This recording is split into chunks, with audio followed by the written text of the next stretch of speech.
28, se você puder acompanhar, acompanhe, se não puder.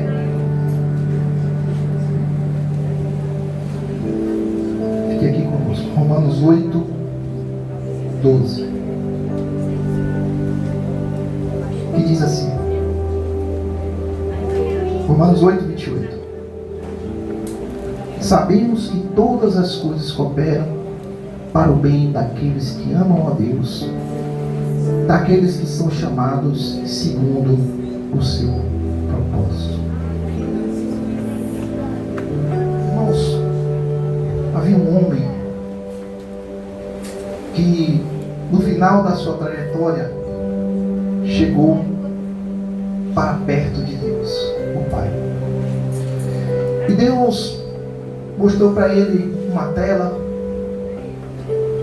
não semelhante às telas que nós temos hoje de tecnologia, mas uma tela espiritual. E mostrou para ele a sua vida, ilustrando tudo aquilo como pegadas na areia. E ali ele viu que os momentos de maior alegria, os momentos de conforto, os momentos em que as coisas estavam tudo funcionando, tudo indo bem, tinham duas pegadas. E ele perguntou: Senhor, nesses momentos aqui, por que tem duas pegadas na areia? São 4 pares, 2 pessoas e 4 pés que seguem. E o Senhor respondeu: porque aqui sou eu e você. Nós estamos caminhando nesses momentos. Aquele homem olhou para a terra, continuou olhando com os olhos bem arregalados, ansioso, querendo ver mais coisas. E ali ia passando todas as cenas da sua vida. E ele viu que nos momentos mais tristes, nos momentos mais tensos, nos momentos mais preocupantes, só tinha uma pegada. E ele se entristeceu e disse: Senhor,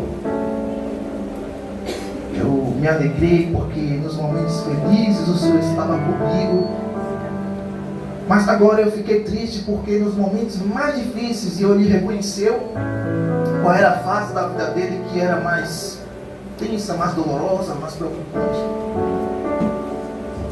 E ele disse: nesses momentos só tem uma pegada, então quer dizer que eu estava sozinho. Nesses momentos o Senhor não estava comigo. E o Senhor falou: não, essas pegadas não são suas. Nesse momento foi o momento que eu te carreguei. Glória a Deus. Glória a Deus. Irmãos, é o Senhor que nos sustenta. E quando o profeta Samuel, que também era sacerdote, juiz de Israel, disse: até aqui nos ajudou o Senhor. Ele disse: o Senhor tem nos sustentado. O Senhor tem cuidado do seu povo com um cuidado, irmãos, que não é um simples cuidado, não é um mero cuidado, é um amor de verdade. Amor tão grande que foi capaz de renunciar não só mais um, mas o seu único filho, aquilo que ele tinha de mais valioso, aquilo que ele tinha de maior, ele entregou, não para vir aqui e ser tratado como um rei, não para vir aqui e ser tratado como um grande senhor nascido em um berço de ouro, não, mas veio para ser humilhado, para ser esbofeteado, para ser cuspido, para ser chicoteado, para ser realmente sofrer muito por amor a cada um de nós. Então isso é amor, isso é cuidado. Vamos para o contexto desta mensagem. Quando Samuel falou essas palavras, tinha acabado de acontecer algo extraordinário em Israel. Tinha acabado de acontecer uma coisa realmente incrível. E nós podemos dizer que aconteceu um milagre. Mas antes disso, todo o povo estava reunido num lugar chamado Mispa, ou Mispá. E quando eles estavam lá, a pedido do profeta Samuel, pediu que todo o povo se congregasse ali, uma coisa incrível aconteceu. Aquele povo começou a dizer: nós pecamos contra o Senhor. Derramaram água, confessaram os seus pecados e disseram: nós nos afastamos de Deus. Buscamos socorro, buscamos auxílio, buscamos alívio em outro Deus. Em outro lugar nós buscamos refúgio. Em outro lugar nós buscamos. Colocamos a nossa fé e começamos a nos afastar de Deus. Pelo que os filisteus têm nos atormentado. E nós não temos poder bélico, não temos armas para sustentar, para conseguir enfrentar. Não temos força de homens capazes de deter o avanço do inimigo, o avanço daquele povo filisteu, da Filístia, que tinha se unido, seus príncipes tinham se unido para aniquilar, para destruir Israel, para assumir aquele território, para dividir o território entre eles. Eles já falavam, entre eles: tal parte de Israel vai ficar com o príncipe A, tal parte de Israel vai ficar com o príncipe B, e eles tinham a certeza que eles iriam vencer, pela força, pela capacidade numérica. Mas quando aquele povo se arrependeu, eles pediram ao profeta Samuel que rogasse a Deus, que intercedesse a Deus por eles, porque humanamente, olhando para os números, olhando para as circunstâncias, olhando para tudo o que estava acontecendo, era impossível a vitória de Israel. E a palavra de Deus nos diz que Samuel subiu, pegou um cordeiro que ainda mamava e fez o sacrifício ao Senhor e rogou ao Senhor que tivesse misericórdia do seu povo. Muitas vezes, irmãos, nós estamos numa situação difícil, numa situação delicada, numa situação em que nós não vimos saída, semelhante se encontrava o povo de Israel. O povo de Israel passou por várias situações assim, por vários perrengues, onde eles diziam: e agora?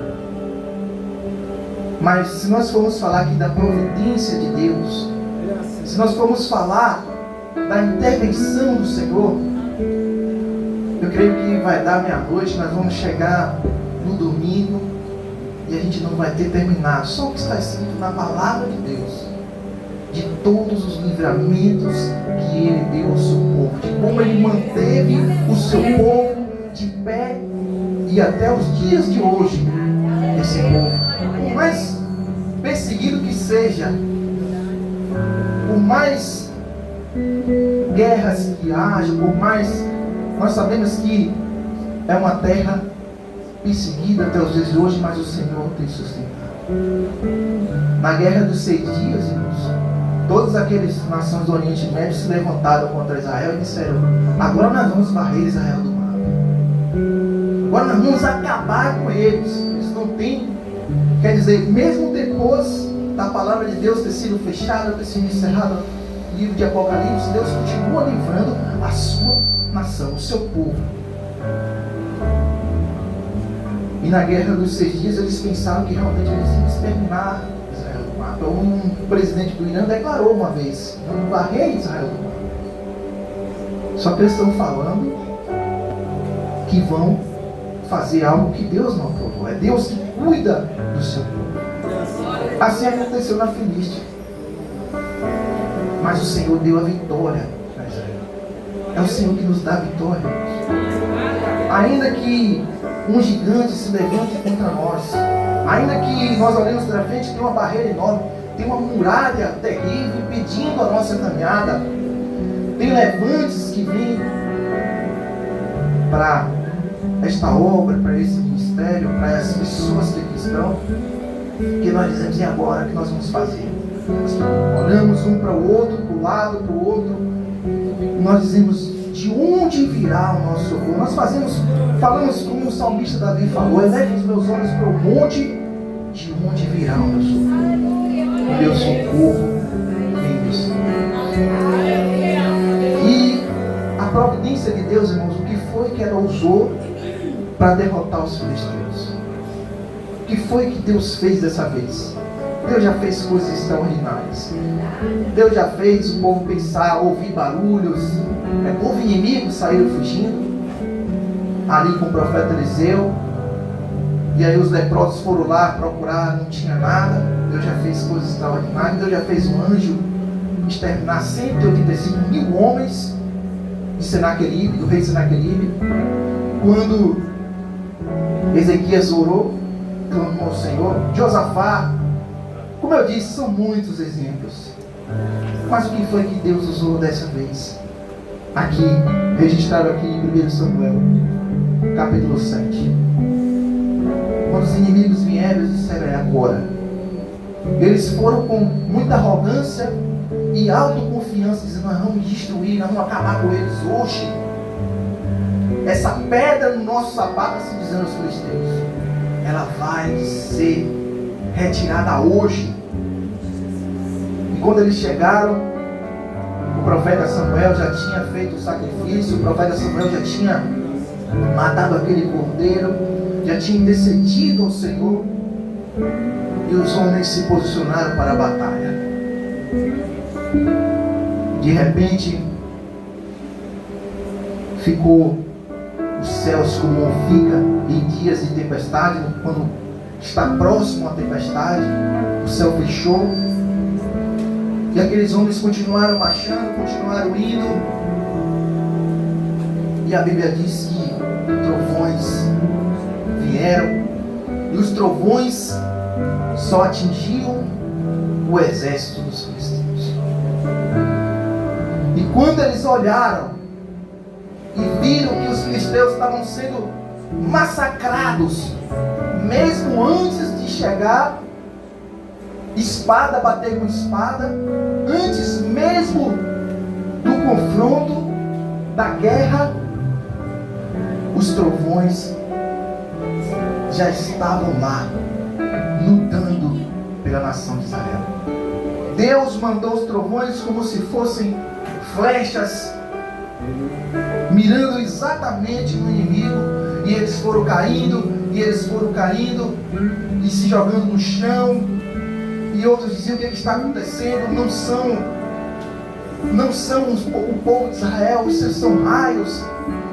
E ali aquele povo disse: temos que voltar, temos que retroceder. Hoje nós não conseguiremos exterminar o povo de Israel. Quando os homens viram aquilo, gritaram: o Senhor é conosco. Pegaram as espadas e perseguiram os filisteus, que fugiam desesperadamente. Isso já tinha acontecido antes. Eu me lembro de quantas vezes o Senhor deu a vitória ao povo de Israel, e já aconteceu lá na frente, quando um menino, um jovem, um adolescente, 16, 17 anos, derrotou um gigante. Eles bateram e retiraram. O inimigo que se levanta contra a sua e contra a minha vida vai bater em retirada, quando o Senhor estender a sua mão, quando a providência de Deus vier ao nosso favor. E ela pode vir por meio de trovões, por meio de tempestades, por meio de uma pessoa para nos dar o escape. A providência de Deus, ela pode vir de várias formas. irmãos, isso foi só a introdução. Mas eu queria trazer aqui alguns pontos para que nós venhamos meditar, que venhamos pensar nessa noite. Eu falava com Deus e dizia: Senhor, fala conosco aquilo que nós precisamos ouvir, aquilo que nós temos que ouvir, não aquilo que nós queremos. Muitas vezes nós queremos ouvir algo, mas nós não estamos precisando aqui, nós estamos precisando de uma palavra diretamente do coração de Deus para os nossos corações. Primeiro ponto que eu queria que os irmãos observassem: a providência de Deus transforma o mal em bem.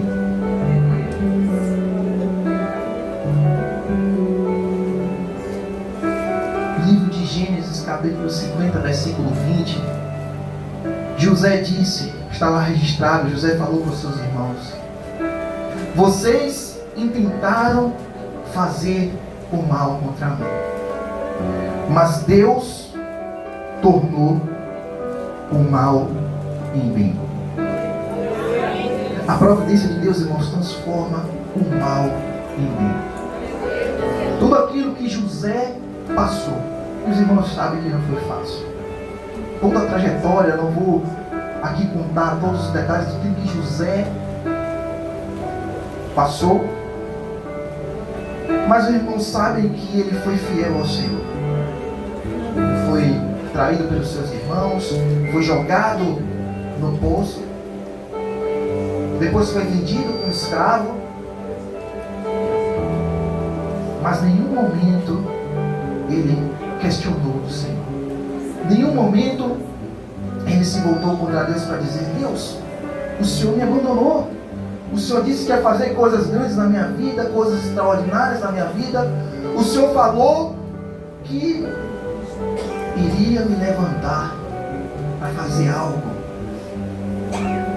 para impactar a vida de pessoas, para mudar a vida de pessoas, para ser uma bênção. Muitas vezes nós podemos dizer isso: Senhor, o Senhor prometeu que ia fazer algo extraordinário na minha vida, e não aconteceu. Irmãos, nós temos que crer no Senhor. O tempo de Deus não é o nosso tempo.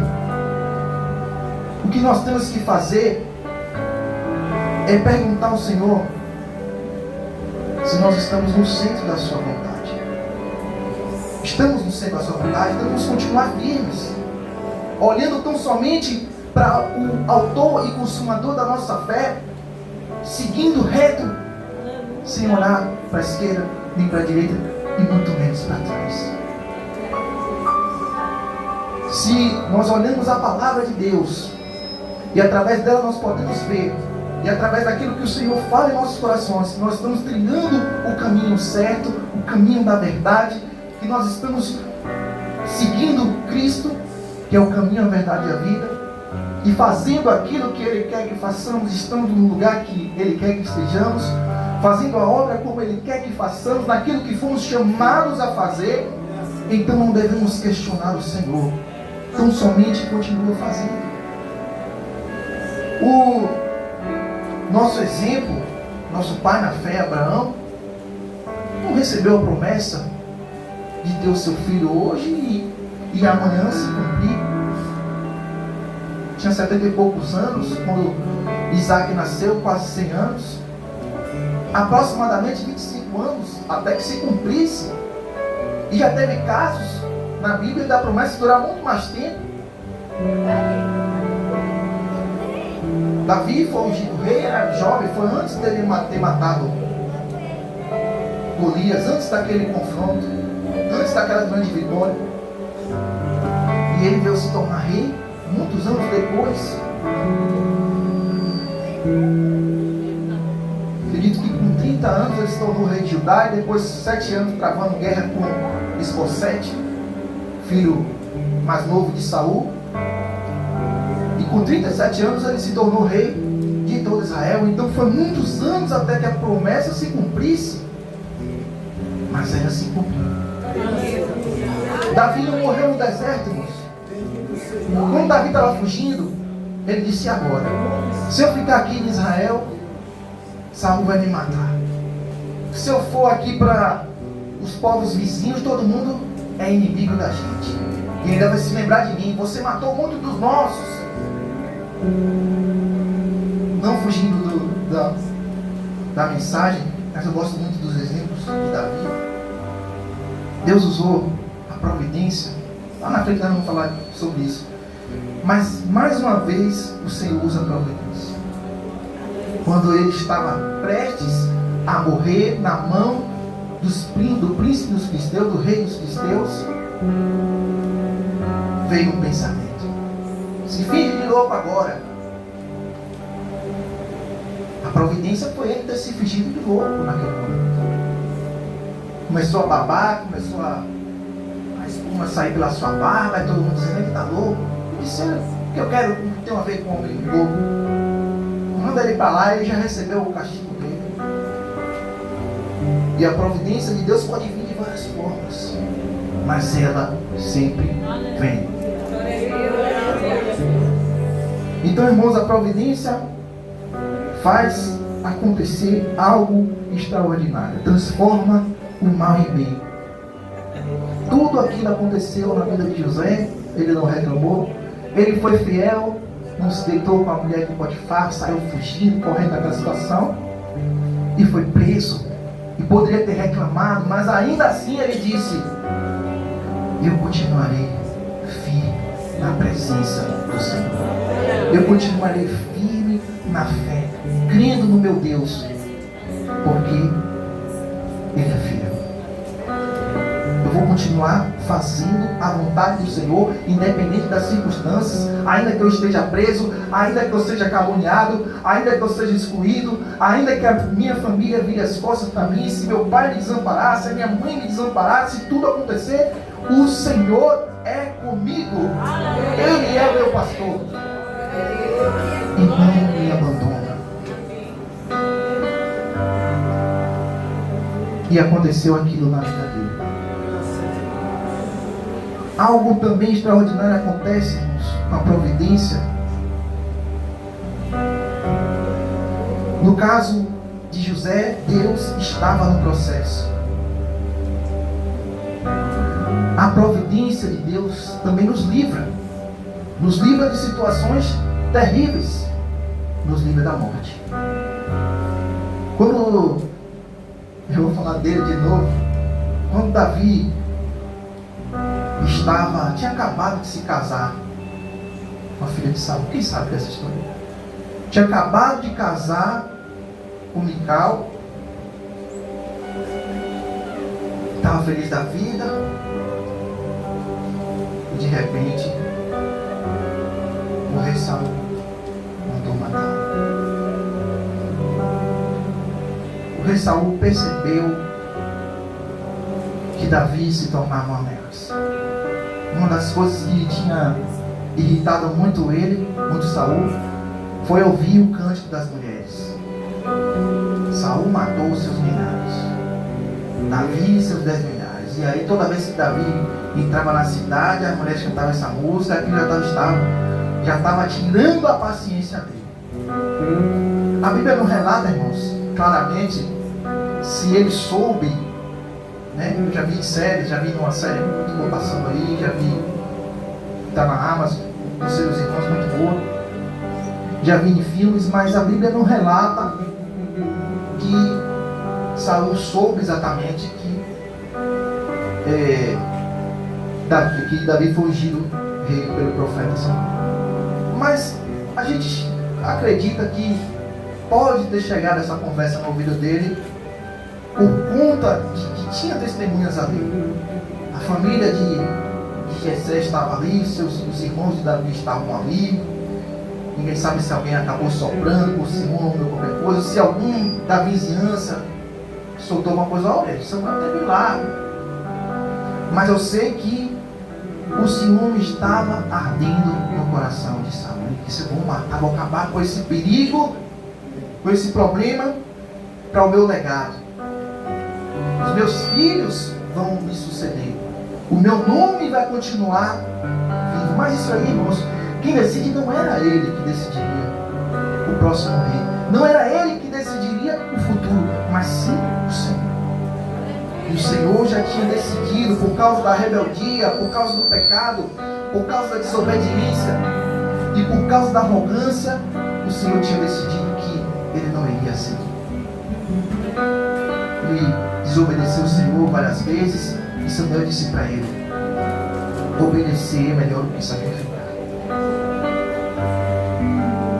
Então, o instrumento de Deus para que Davi se mantivesse vivo, o que Deus usou dessa vez para a providência de Deus, foi Mical. Mical poderia ter dito: é o inimigo do reino, é o inimigo do meu pai, e ele vai morrer mesmo. Ele está ali, pode pegar ele. O que foi que ela fez? Descobriu que tinha aquela conspiração para matar Saul, ou para matar Davi, desculpa. E rapidamente disse: Davi, pega essa corda, coloca aí, foge, porque eles querem te matar. Meu pai quer te matar. E vê você como uma ameaça. E ele fugiu. Então, irmãos, a providência de Deus nos livra da morte de várias maneiras. O instrumento do Senhor foi Mical, também foi a corda, também foram, às vezes, instrumentos são fenômenos da natureza, como o trovão. Pode ser várias coisas. Pode ser um atraso, você perde um trem, perde o metrô, perde um avião, perde alguma coisa, e ali, naquilo ali, ao livramento de Deus. Pode ser um café que derrama, você perdeu o horário por causa daquele café que derramou, ainda ficou reclamando desse café quente na minha camisa, e agora eu vou ter que trocar de camisa, trocar de blusa, e daqui a pouco é um livramento do Senhor, a providência de Deus através daquilo ali. Já viu, irmãos, pessoas que se abaixaram porque o celular caiu, porque alguma coisa caiu, porque o sapato desamarrou, e bem na hora que ela abaixa, ela recebe o livramento de uma bala perdida, de uma pedra, de alguma coisa, de um carro que vem. A gente vê isso constantemente. A providência do Senhor nos livra, e pode ser de várias formas. Nesse caso, ele usou a sua serva Mical. Então, Deus nos livra de forma que às vezes não percebemos. Livramento. A providência de Deus, irmãos, nos sustenta no tempo certo. Eu vou ir mais rápido devido ao tempo, mas o Senhor disse ao profeta Elias: vá para Sarepta, porque lá terá uma viúva e ela irá te sustentar. Você será provido do que você precisa através dessa viúva. Quando Elias chegou, a viúva disse: oh, Senhor, a seca está dessa forma, a escassez, a fome. Eu só tenho aqui um pouquinho de azeite. Engraçado que aconteceu algo semelhante lá depois com Eliseu. E aí ele disse: olha, faz um pouco para mim, porque eu te digo, não vai faltar farinha na tua panela e não vai faltar azeite na tua botija. Você só precisa confiar na providência de Deus. Você só precisa obedecer à instrução que o Senhor te dá. E se Ele diz para você: faz isso, entrega primeiro a parte que é minha, Ele não vai te deixar faltar a outra. Aquela mulher confiou na providência de Deus. Ela pegou e fez primeiro o bolo para o profeta, e depois fez para ela e para o seu filho, assim como o servo de Deus tinha falado. E nada faltou. Às vezes, irmãos, na nossa vida a gente começa a pensar assim: olha, agora não dá para tirar o que é de Deus, porque eu estou assim, porque eu estou assado. Confie na providência do Senhor. Confie no Senhor, porque Ele não te desampara nunca. E Ele é fiel, mas nós também temos que ser fiéis. O relacionamento com Deus, irmão, não é um relacionamento de uma via só. O relacionamento com Deus não é só a gente exigir que Deus faça a parte dele, aquilo que Ele tem que fazer, e nós não fazemos a nossa parte de fidelidade, de entrega, de compromisso, de obediência e de responsabilidade. Nós temos que confiar no Senhor, entendendo que Ele vai fazer a sua parte, mas nós temos que fazer a nossa. E a parte daquela mulher foi ir lá e entregar aquilo que Deus tinha mandado ela entregar.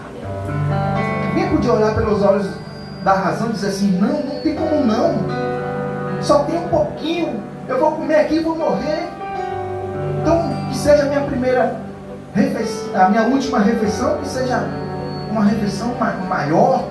Não.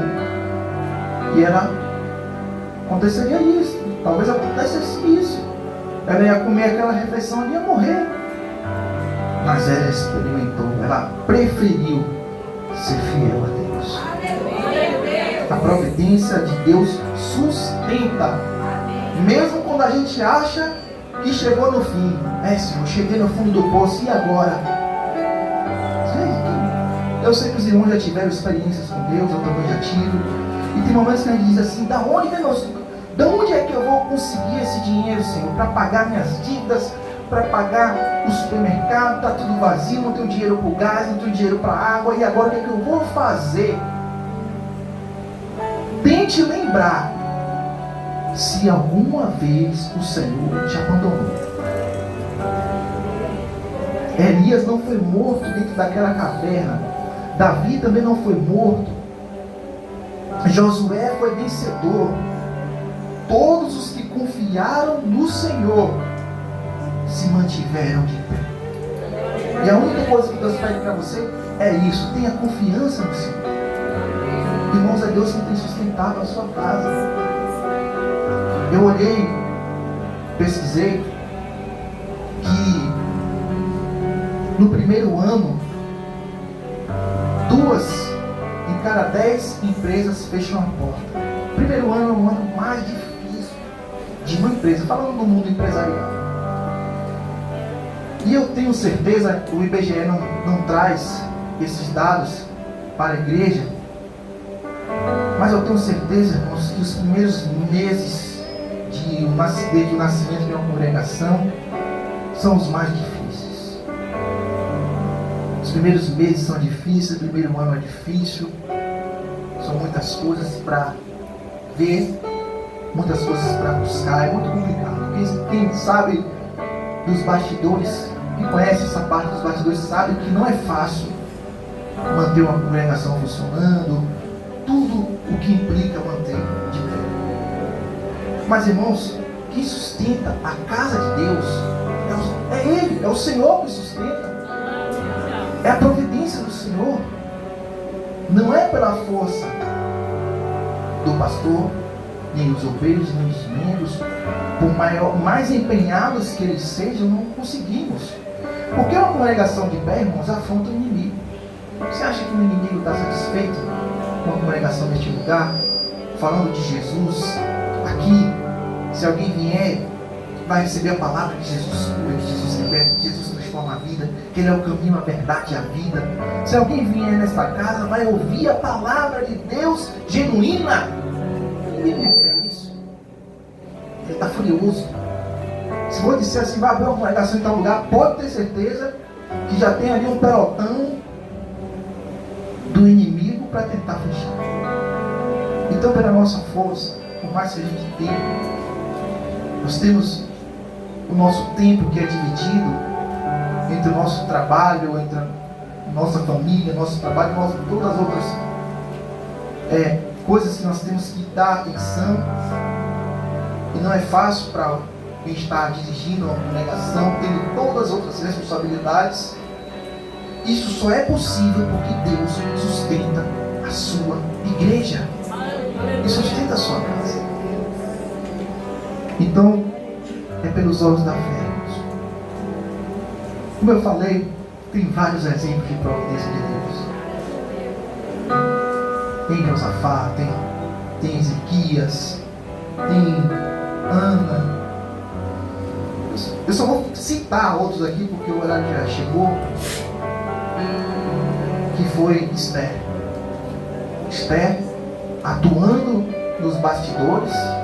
Quem conhece a história dela sabe que ela não...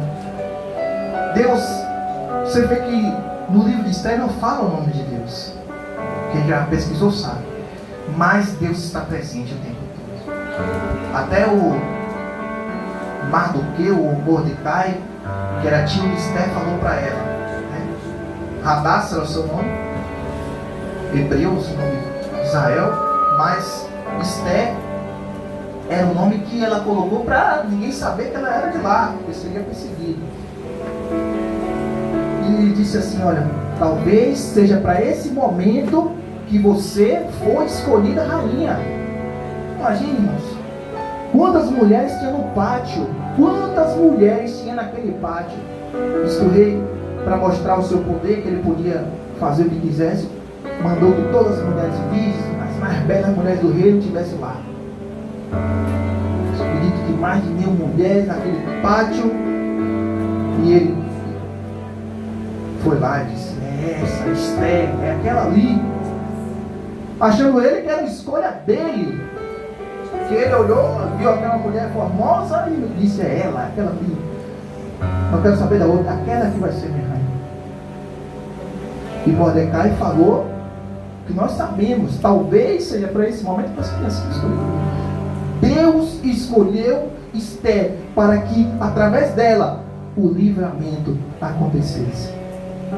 Então, irmãos, o quarto ponto que eu queria trazer: a providência de Deus age também nos bastidores.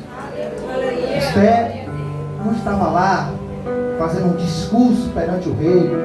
Ela foi lá mansamente, disse: vou entrar na presença do rei. Esther, você vai ser morta, você não foi chamado. Se entrar e ele não levantar o cetro, já era, a sua cabeça vai rolar no chão. E ela orou, entrou, depois foi lá, fez um banquete, e assim, tranquilamente, nos bastidores, devagarinho, ela foi um instrumento para que o povo de Israel fosse salvo. Então, a providência de Deus age nos bastidores. A gente não está vendo, não é no palco, não é lá na frente, não é nos bastidores a providência de Deus. E é nos bastidores também, irmãos, que nós trabalhamos para Jesus. Muitas vezes nós queremos estar aqui na frente, pregando, às vezes quando não temos o chamado de Deus para isso. É Deus que decide, é Deus que decide. Quem estará na frente louvando, sendo levita da casa do Senhor, quem estará na frente sendo pregador, mas Deus te chamou para nos bastidores agir.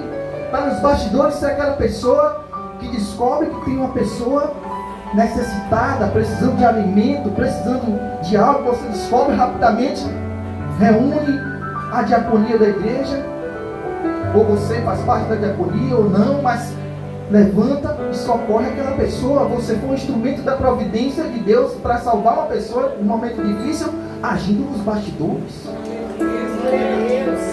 E nos bastidores Deus também age através da sua serva Esther ali. A Bíblia não disse que ela pegou o microfone, não tinha microfone na época, mas pegou o discurso ali e deu aquele discurso para milhares de pessoas. Não podemos terminar Israel. Não foi usando o decreto, nem anel, que ela não tinha esse poder, mas foi ali, sendo guiada por Deus, nos bastidores, e aí foi lá, e o rei não teve outra alternativa a não ser anunciar um decreto que permitisse que o povo de Israel se defendesse. Deus protege o seu povo. Então, irmãos, quando nós olhamos para trás, nós vemos o livramento de Deus na nossa vida. Quando nós olhamos para o passado, nós vemos o livramento de Deus. Quantas vezes Ele te livrou? Quantas vezes Ele te livrou os seus? Do leito de morte, da enfermidade, do desespero, da depressão, da angústia, da loucura. Quantas vezes Deus nos livrou? Olhando para o futuro, nós vemos as promessas de Deus que não param. A gente só precisa crer, irmãos. Pastor Samuel, mas não está acontecendo. Mas eu não estou vendo as milhares de pessoas que Deus disse que ia ganhar. Eu não estou vendo o ministério crescendo. Eu não estou vendo. Nós só temos que estar no centro da vontade de Deus, crendo, obedecendo, confiando e aguardando o seu tempo. Porque Ele não mente. As suas promessas se cumprem na nossa vida. Mas quando nós olhamos para Deus, irmãos, quando nós direcionamos o nosso olhar para o Senhor, nós podemos ver a providência, nós podemos ver o cuidado, nós podemos ver o Senhor com as suas mãos sobre cada um de nós, nos cuidando de nós, protegendo. E eu agradeço essa rica oportunidade em nome do Senhor Jesus.